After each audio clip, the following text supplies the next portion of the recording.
What is good to you? For me, it's changing something that's really quite dark and negative into something that brings light and positivity.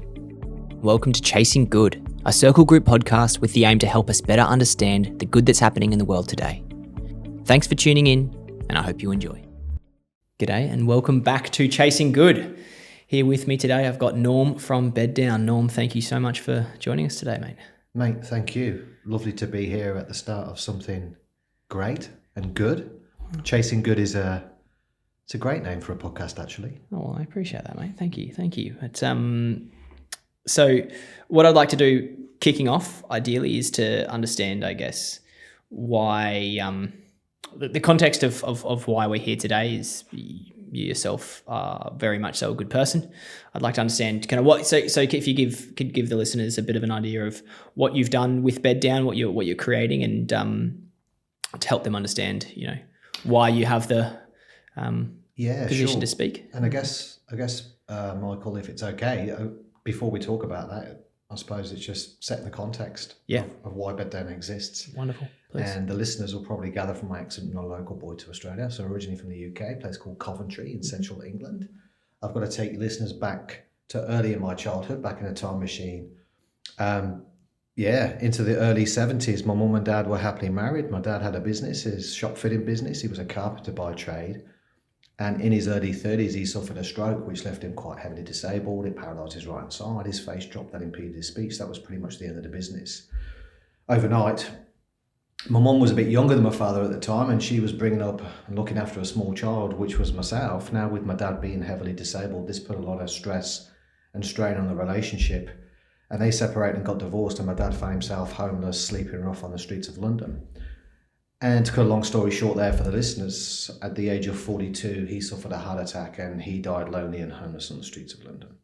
I was 11 years old at the time and helpless and powerless to do anything about it. I never had the opportunity to say goodbye or I love you. That was it. He was gone.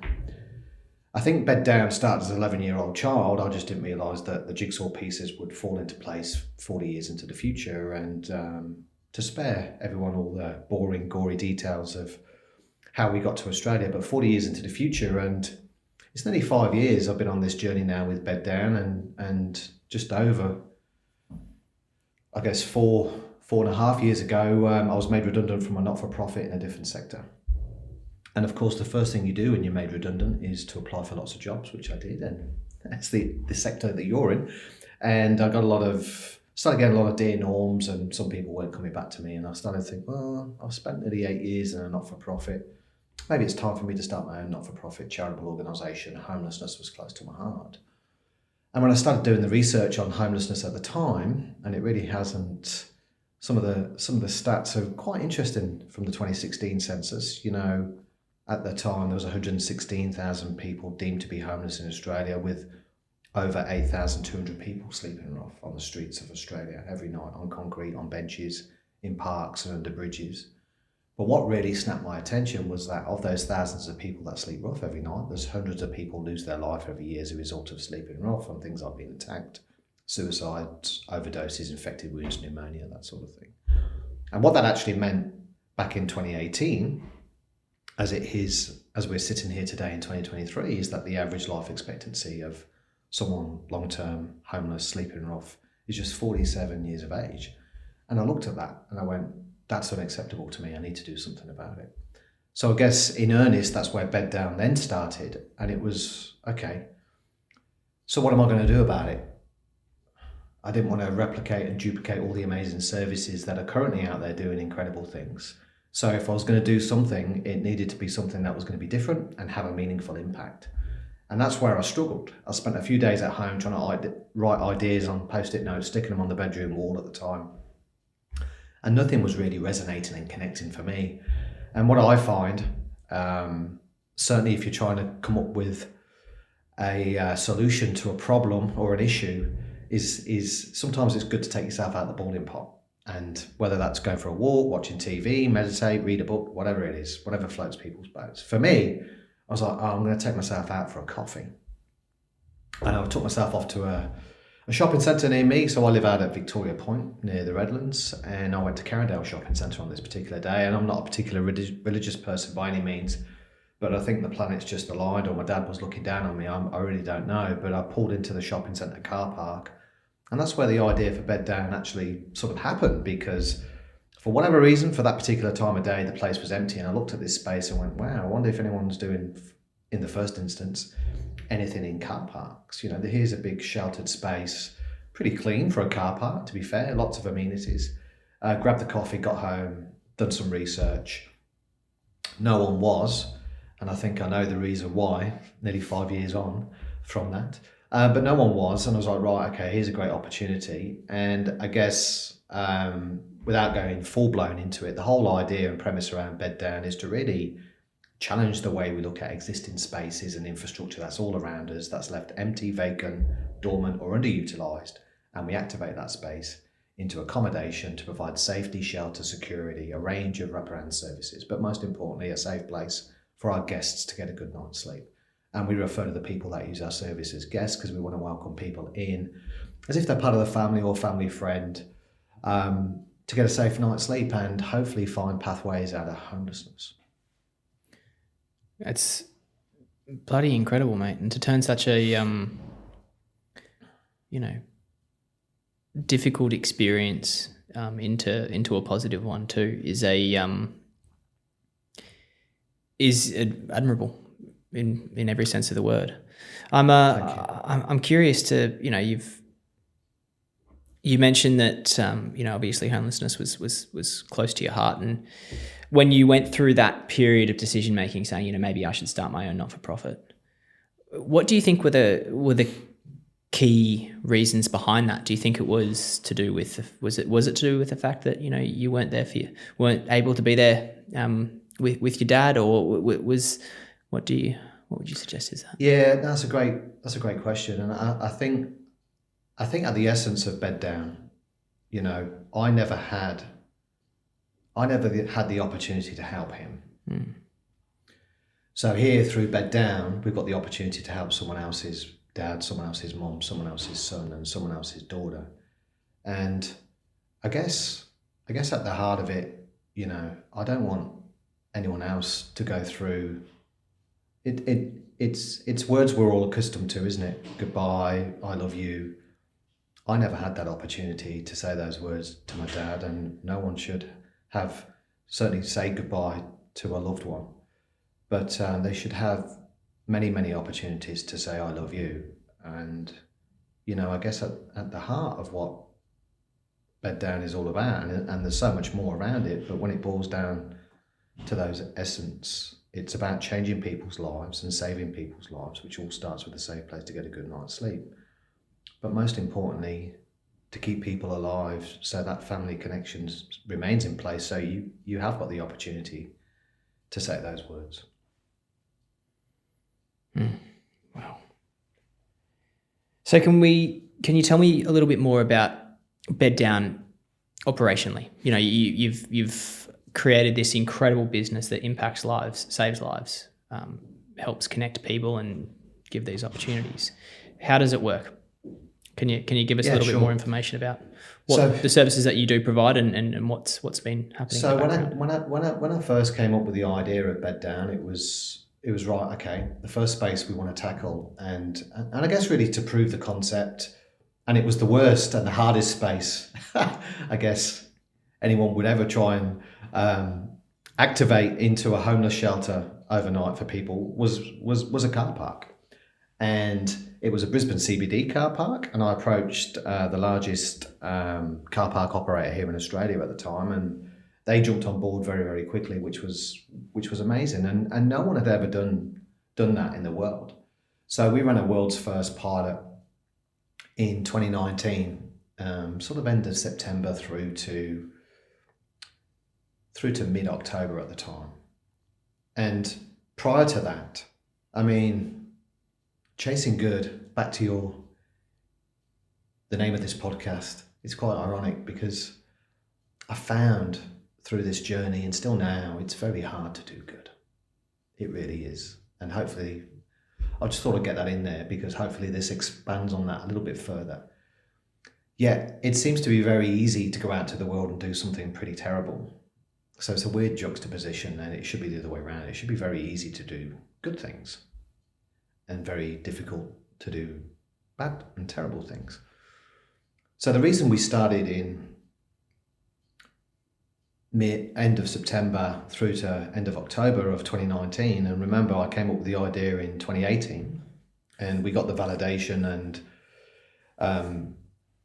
from the car park operator in November 2018, was because of the red tape and bureaucracy that's involved in taking any kind of empty space, really, whether it's a car park or there's many empty vacant spaces all around Australia, and you can take your pick from them, whether they be commercial, industrial, and so on and so forth. But the planning regulations and the building code and compliance hoops that you've got to jump through to activate a space to get people into a safe place or not is pretty horrendous, and remains horrendous in this present day, and specifically around when we've got, you know, the after effects and the aftermath of COVID-19 and what we have now in terms of a rental and housing crisis. And houses ain't coming anytime soon, yet we've got all these empty vacant spaces. So it's just the mind boggles. But this is too important for me to give up on. You know, it would be quite easy for me to walk away and go, just too hard. But it's too important for me to try and impact people's lives and save people's lives and change people's lives. But basically, operationally, we would activate a space overnight, car park, and it would consist of, at that time, it was 16 or 17 inflatable queen size mattresses. So everyone got a queen size inflatable mattress to sleep on, which meant we had a lot of volunteers coming in for the setup at the front end, and then on the back end of that to do the pack away, because basically we had to hand back the car park to be operational the next morning for when people were coming into work, which is fair enough. So yeah, we'd start setting up from about 6 p.m. and it would be a 12-hour shift all the way through to 6 a.m. the next day, and we would have volunteers coming through at different times of the night to come and support us. Our guests would check in from about 7:30 p.m. To 8 p.m. They'd come in, they had access, and car parks, I should say, Michael, they're amazing spaces. They really are. There's some incredible spaces out there, and your listeners may have various opinions about car parks, but honestly, there are some amazing car parks out there that have the most amazing facilities and amenities, from end of trip facilities that have toilets and showers and changing rooms, and then spaces for our service providers to come in. So we would bring in doctors, nurses, dentists, social workers, counsellors, addiction services, and a raft of, you know, and hairdressers if you've got hair, to restore dignity, respect, self-esteem and confidence back to our guests. And then collaboration is embedded throughout our DNA. And then we would look to work with other organisations to help people get into employment pathways, rehabilitation pathways, or accommodation pathways. So for me, it was, when I came up with the concept and the idea around Beddown, it wasn't to operate it in a silo of just, we're just going to provide this safe place for people to get a good night's sleep. If you really want to help someone transition, you need to do that together. So collaboration with all those other service providers was super, super key to that, and still super key to the process moving forward. But I guess the interesting thing there was, and please humour me, and I want to give you the opportunity to ask your questions, but I did warn you when I start talking about Beddown. That's it, mate. I'm on a roll. So not at all, mate. This is exactly why we're here. Please humour me for a few moments. You know, I was that over all the red tape and bureaucracy of getting Beddown literally off the ground. I never set any expectations for that original trial in 2019. So I just knew in my heart it was the right thing to do. And the one thing I did put to the test, there's a glass of water there, is that the human body's made up of like 80% water, or whatever the statistic is. And I would find myself most nights, because what we find is, because of the service we provide, our guests, they put their safety and trust in what we're doing. So that inevitably means people open up pretty quickly because they trust us. So I'd find myself in a corner most evenings, getting quite emotional. And we all handle emotion differently, but I use it to drive me forward, because I want to bring Beddown to more people. But I guess the first time I found myself getting quite emotional was only after a few days when we started the original trial.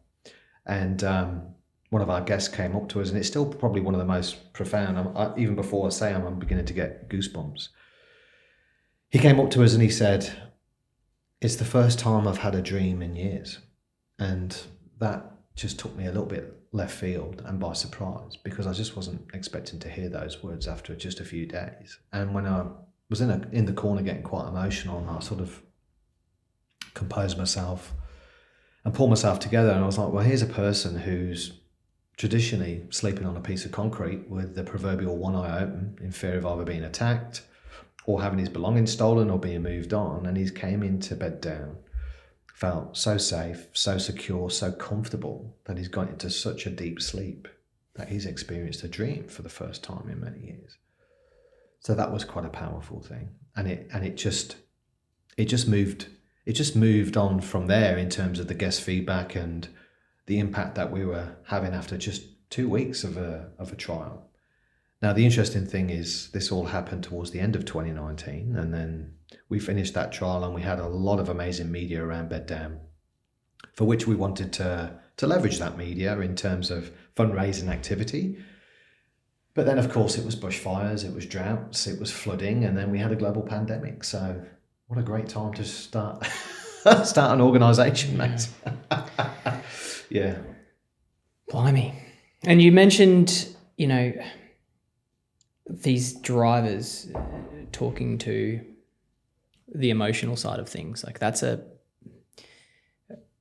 it's not often that you hear about such an emotional piece being such a strong driver to make such a positive impact.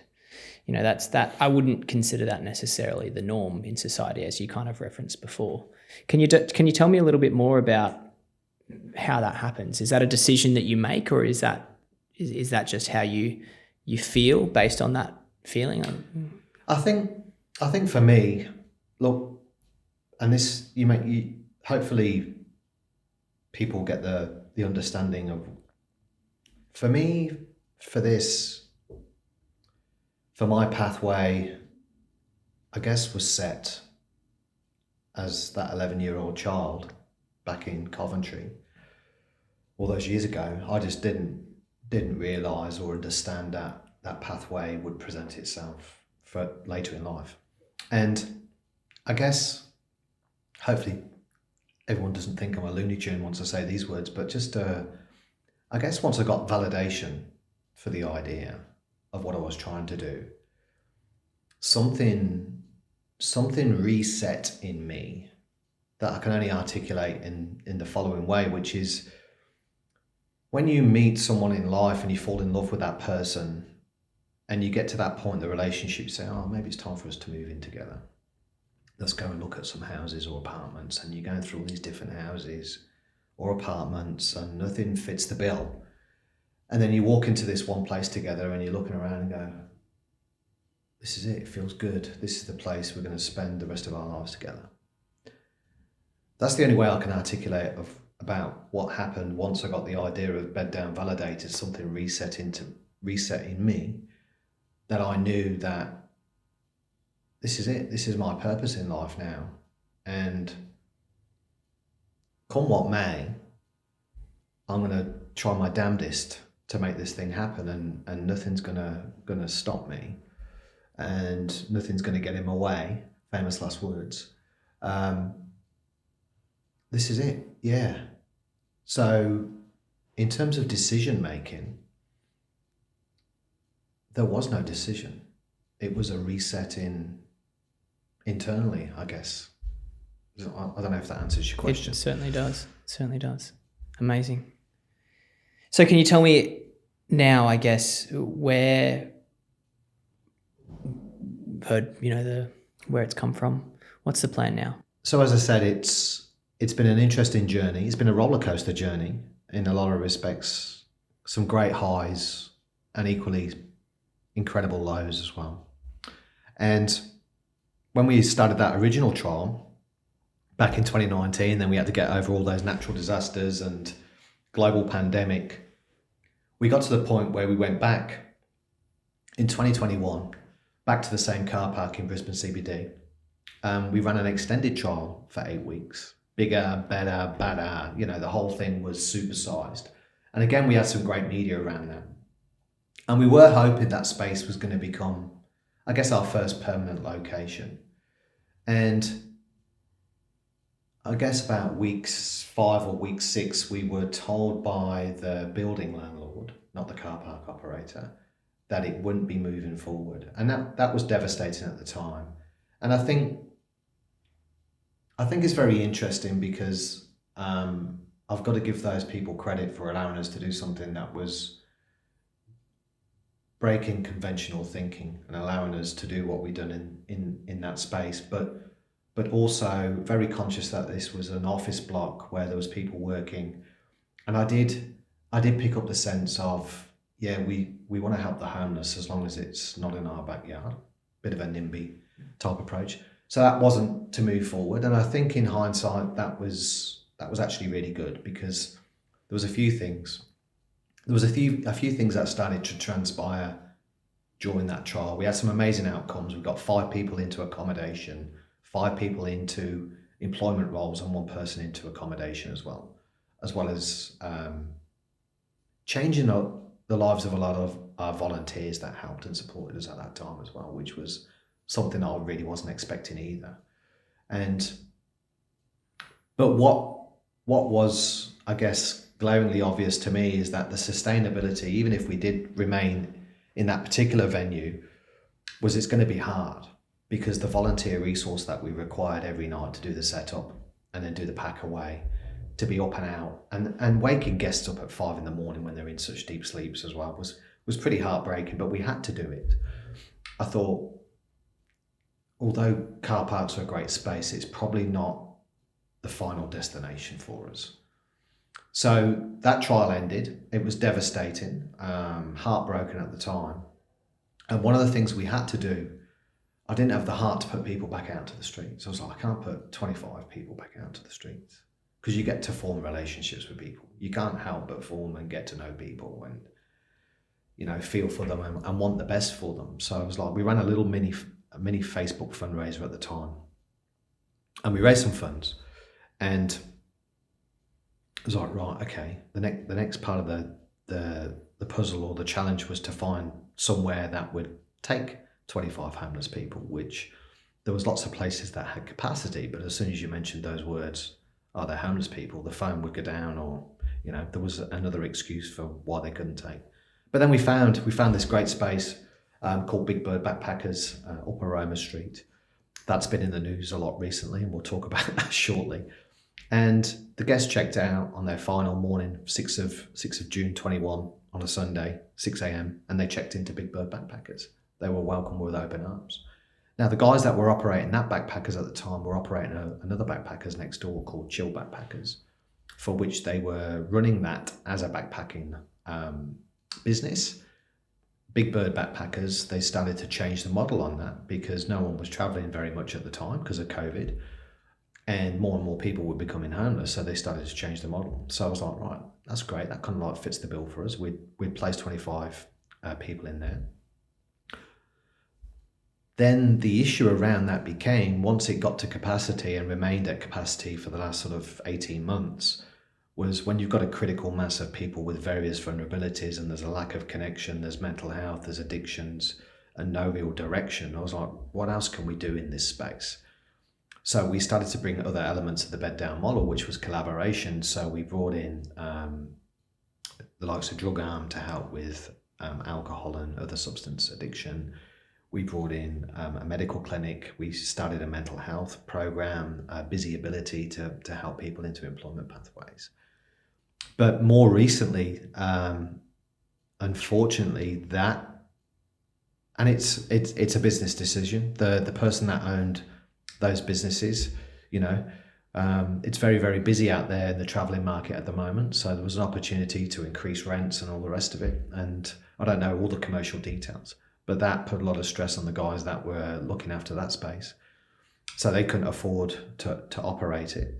So someone else has taken over Chill Backpackers, but Big Bird remains kind of in a bit of a, I guess, a more condensed version of its former self. There's fewer people in there now, but Queensland government are supporting it for a short period. But that will transition down till probably zero in the next few months, and that will probably close, which is devastating, because at the moment where we're in 2023, there's so many more people that are now becoming homeless as a result of many traditional homelessness factors, such as financial distress, family and domestic violence. But now we've also got a rental crisis and a housing crisis thrown into the mix. So now we've got more people homeless than ever, and you've got people that have jobs, have a tenancy sort of background record, that just can't get into anywhere, and now they're sleeping in their car with their family, which is heartbreaking. So that was another space that we were heavily involved in, and still involved in to some respects, but more that's beginning to ramp down as we begin to ramp up in other areas. And I guess on my journey to date, and sorry Michael for hogging the mic. Not at all. Up until, and it's nearly 12 months in actually, up until sort of like last year, there've been 3 employees of Beddown, me, myself and I, an amazing family of volunteers as well, that allowed us to do the work that we do.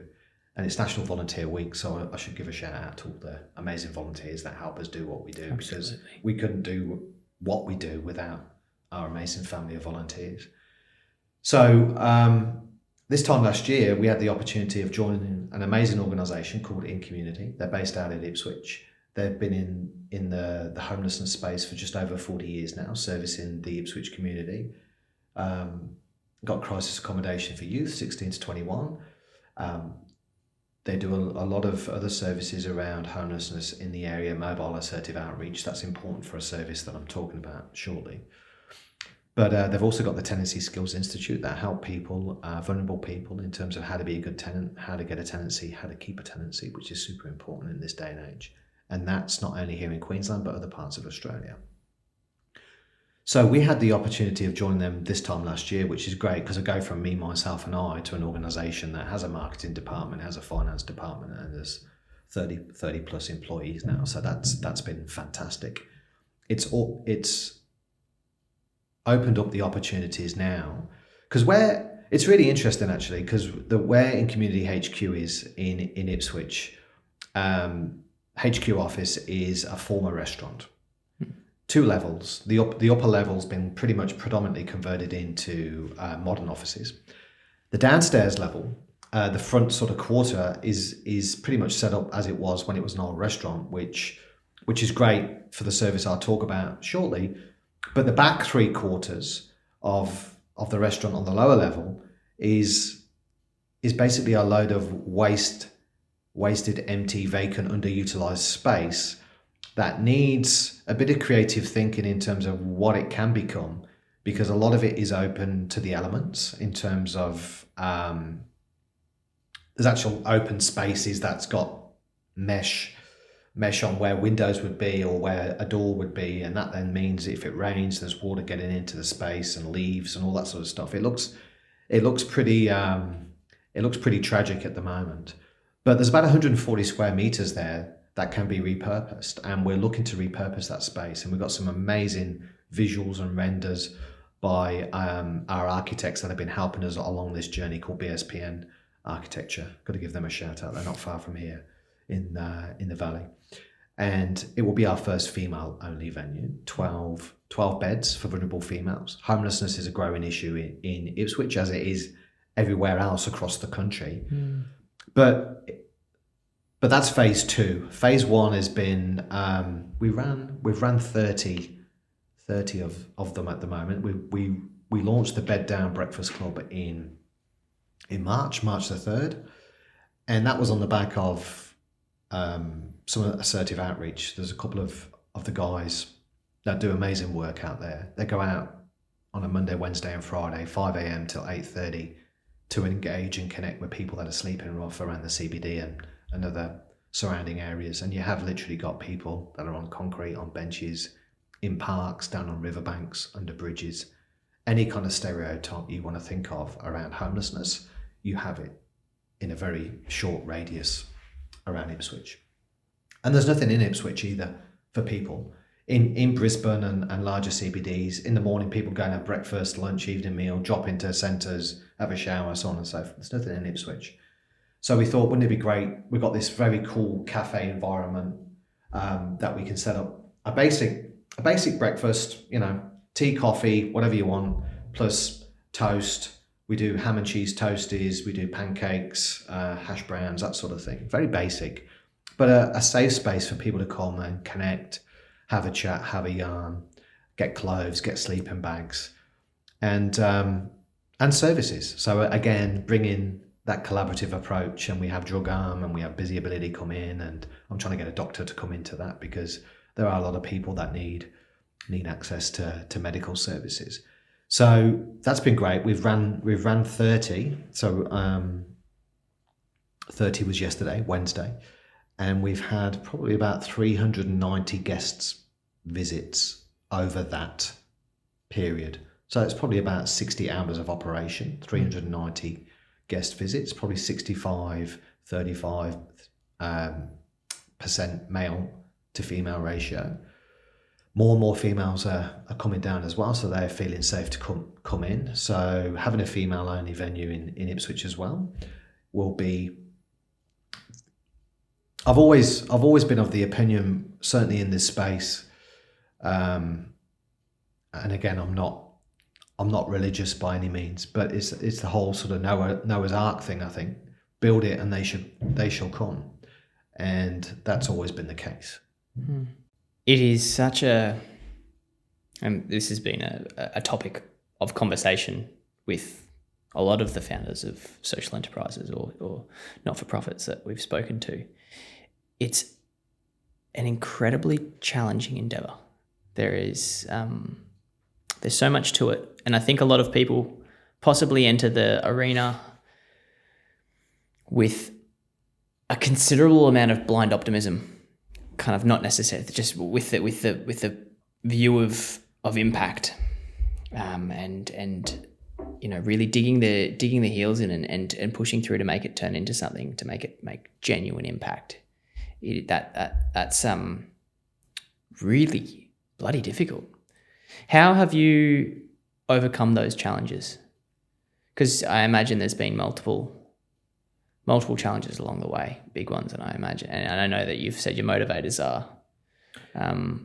have kept you going, but are there other actions you've taken to keep yourself engaged, motivated? Yeah, the motivation is not a problem for me, because all I've got to do is engage with someone who's homeless and see the impact that we have, even through the Beddown Breakfast Club, and that motivates me. It is incredibly challenging. It can be incredibly frustrating and demoralising. The brick walls that you hit, mate, they hurt when you hit them. But ultimately, Beddown wouldn't exist and wouldn't be here today. There's a number of reasons Beddown. One of them, I should give credit to my wife, because without her, definitely I wouldn't be sitting here having this chat with you today, because I got made redundant.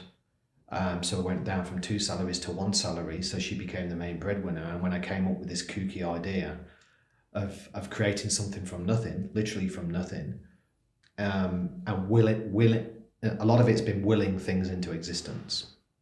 And I think, that, and without detracting too much, the whole law of attraction thing is very interesting to me. But if it wasn't for the support of my wife and allowing me to take this pathway, I definitely wouldn't be here without her help. So I need to give her massive credit, first and foremost. Secondly, without the help and support of some other amazing organisations, because again, I wouldn't be sitting here if it weren't for the likes of people like Natalie Raymond from the Walter Consulting Group, which are a town planning consultancy, that when we met, told her what I wanted to do, they were like, how do we help? How do we help from a town planning consultancy? Because planning regulation is one of those huge hurdles. You need someone who can talk that language, because it's like Mandarin to me, mate. It's very technical. There's a lot to it. So you need that expertise that can go into bat for you. So without incredible organisations like the Walter Consulting Group, BSPN Architecture, who I've already mentioned, who has connected us in with fire engineers, into building code certifiers, to help. This is the stuff behind the scenes before you even get to an operational perspective that you need to go through. And yes, it isn't, a lot of this isn't for the faint-hearted. And all those social entrepreneurs are driven by their own version of their purpose or their North Star that set them on their path. So there's something within us that we just can't let it go. We can't let it go. But you can't do these things on your own. You need others to see your version of your vision, or your why of why you're doing what you do. So without incredible people like that, and then the incredible people that volunteers, as we said earlier, if you haven't got those people to allow you to execute the operational side of that, certainly for Beddown, can't speak for others, again, we couldn't do what we do. But once people get in and see what we're doing, and it's right at the front end of poverty, seeing human vulnerability, life events that happen in people's lives that bring a person to that point in time in their life that they've become homeless. And I'm not sure if I'm going off track here, mate, so bring me back on track if I am.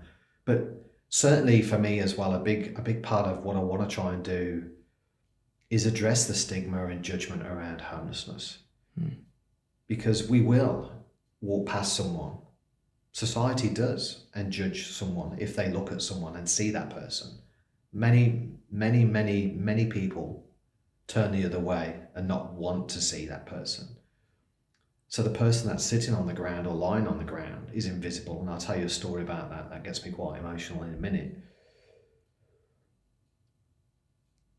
So someone's having to contend with people walking past them and not engage with them. So feeling invisible, plus carrying the baggage of why they've become homeless in the first place. Now they've got to try and survive in the environment that they've been placed in, on the streets, on a bench, in a park, under a bridge, not sleeping, and the physical and mental health conditions deteriorating as a result of that. Then that's traditionally where you'll see, and I have compassion and empathy for this, because that's when someone will say, what's going to provide some comfort for me? So that's where an alcohol addiction or another substance addiction will come into play. Quick story, sorry. The Beddown Breakfast Club. So our oldest guest today has been a gentleman by the name of Mark, and I haven't saw him since he said these words, and I saw him a little while ago.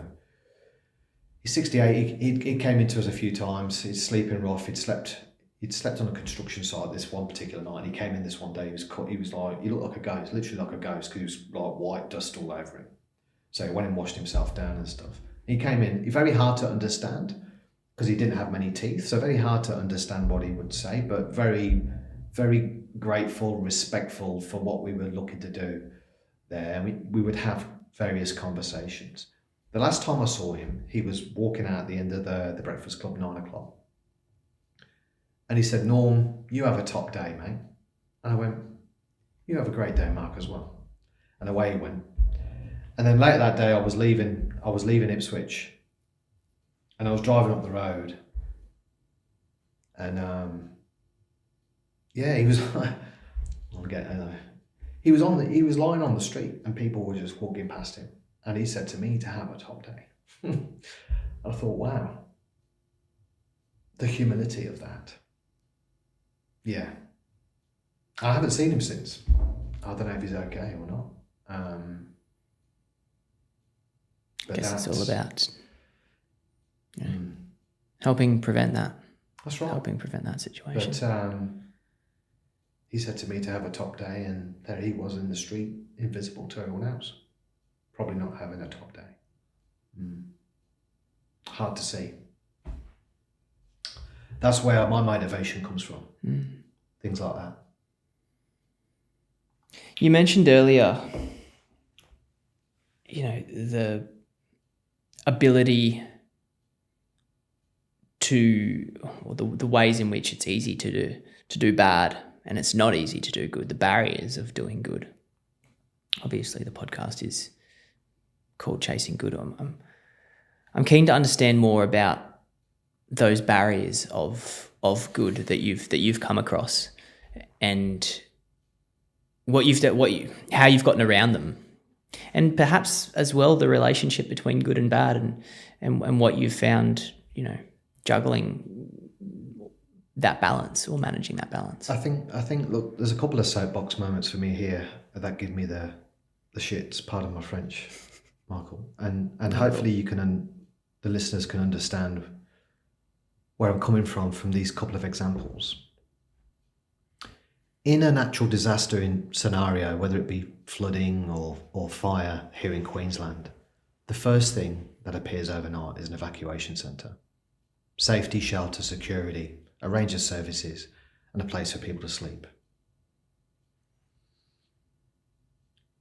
Yet, here I am, trying to get people off the streets, and we're not talking about a natural disaster anymore. We're talking about a national disaster called homelessness. Hundreds of people lose their lives every year.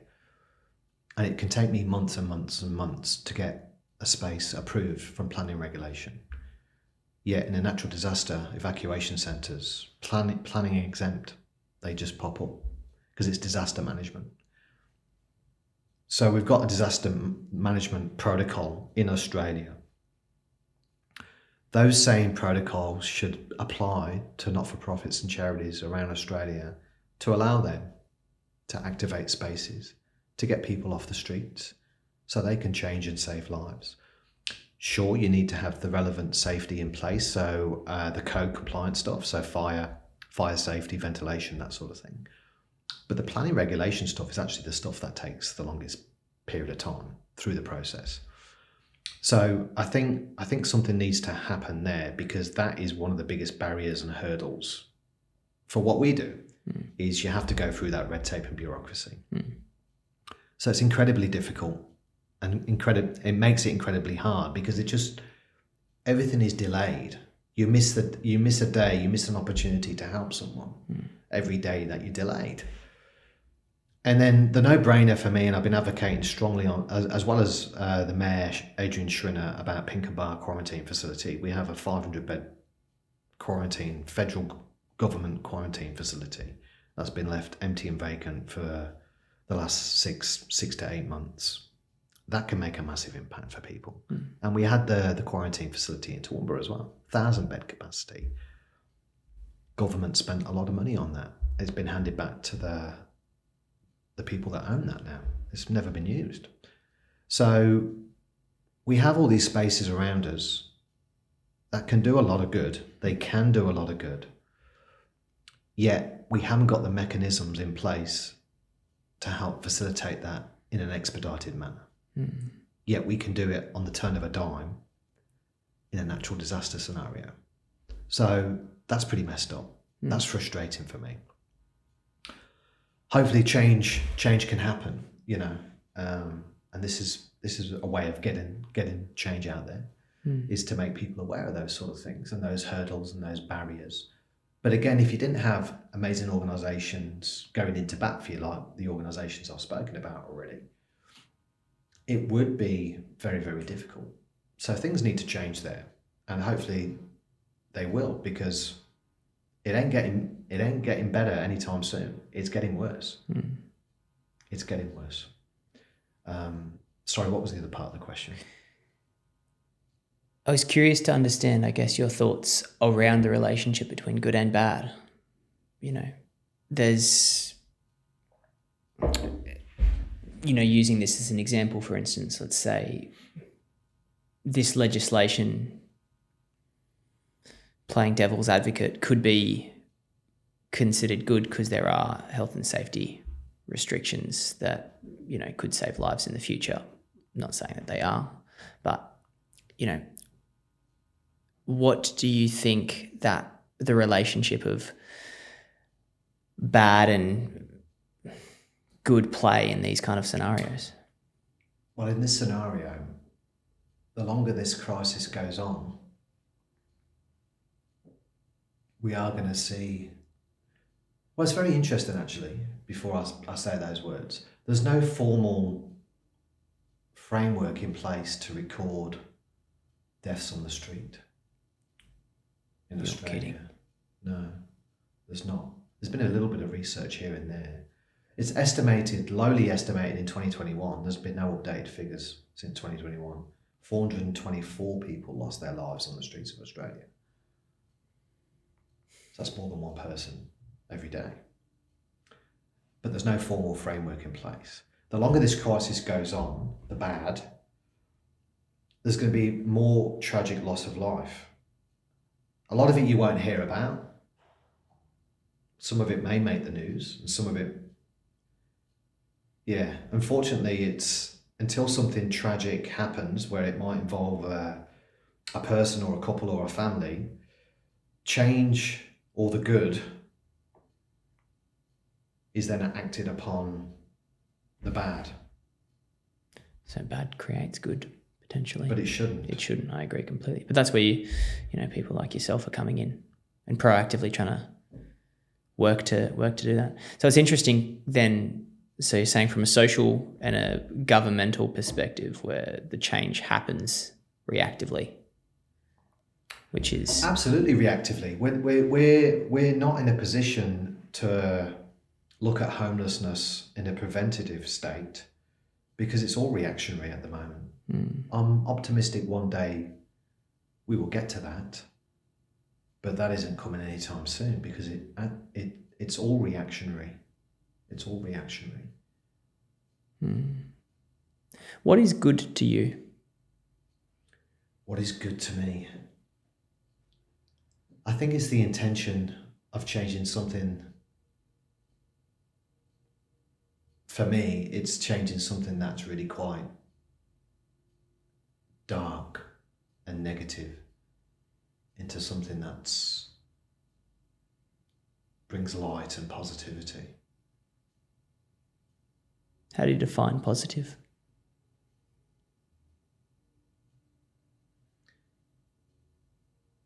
It's a shift from, I guess, for me, it's in what we do. Because good comes in many different shapes and sizes and things, but putting someone on a pathway that's better than the pathway that they're on at the moment. And that means if they're on the street, they're in a shelter, they're in a bed, they're having a comfortable night's sleep, they have the opportunities to move forward in the right direction rather than the wrong direction. Amazing. Where do you want the world to go towards? What do you see as the... That's a big question. It is a big question, yeah. We're not here to ask short questions. Well, shallow questions, I should say. Where do I want the world to go to? The world is beginning to move at an incredible pace in a number of different areas. Technological advancements, medical advancements.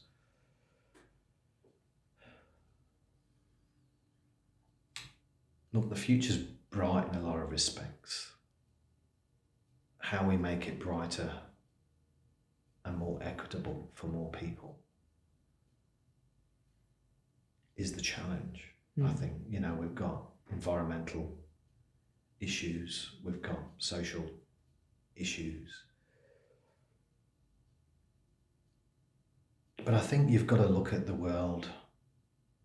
You've got to look at a better world, and you've got to be chasing a better world. And whatever walk of life you're in, what are the small changes we can all make that makes that better world a reality? And there's lots. It should be everyone's priority towards making the world a better place for all of us. But there's some big challenges ahead. What do you think those challenges are? What are the biggest challenges that you see? Look,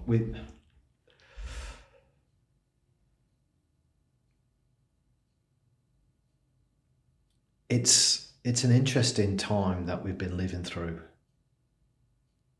over the last few years, and I don't think we've still seen the impacts of that, and you've got the struggles in different parts of the world with Russia and Ukraine, and you've got China doing their thing. So it's a volatile place at the moment. It's been a volatile world for a few years. And I don't think that's going to go away. It's not going to go away anytime soon, is it? If I'm being a realist, it's not going to go away anytime soon. And then, closer to home, natural disasters, finding ways around early predictions, and then the social issues, the mental health issues that we're facing as a country. Mental health, actually, when you think of stigma and judgment, we've all come accustomed to those two words, mental health, over the last few years, because I think we've all experienced our own version of a mental health issue. I don't think anyone in Australia could say, "Oh no, mental health." I think we've all come across a mental health issue across the last few years with COVID and so on and so forth. But it's become very acceptable now to talk about mental health, and that's good. It's a good thing.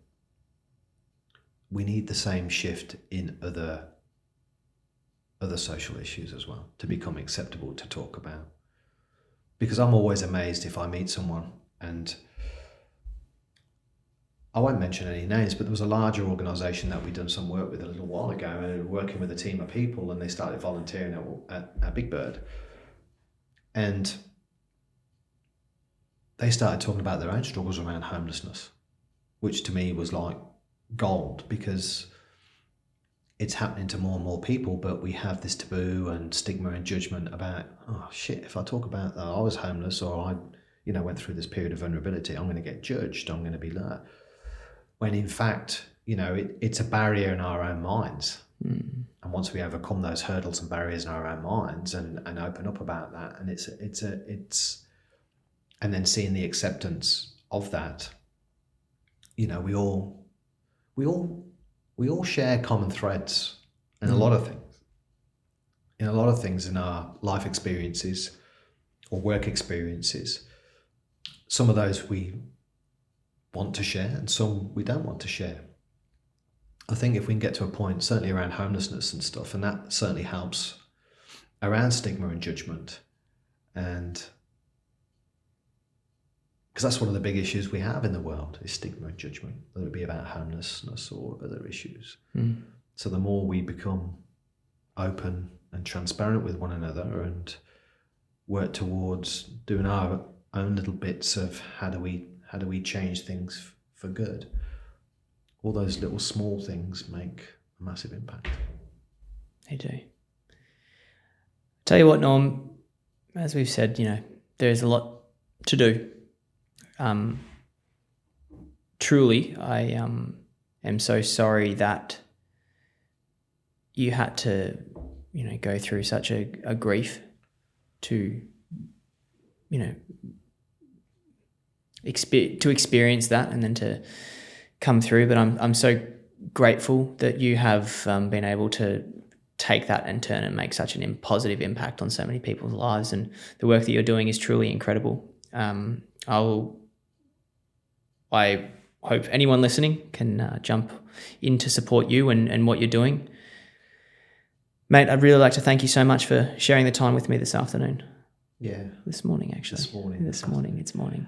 I think from my perspective, look, thank you for the opportunity to come and talk about what we're doing. And I think just to leave on this final note, and thank you for sharing your sympathies there. But I think, I lost my dad when I was 11, but I found him again in 2018. And I think he's been walking by my side on this whole journey, and he's with me. I feel closer to him now than ever. How special is that? Well, thanks so much, Noel. Thank you, mate.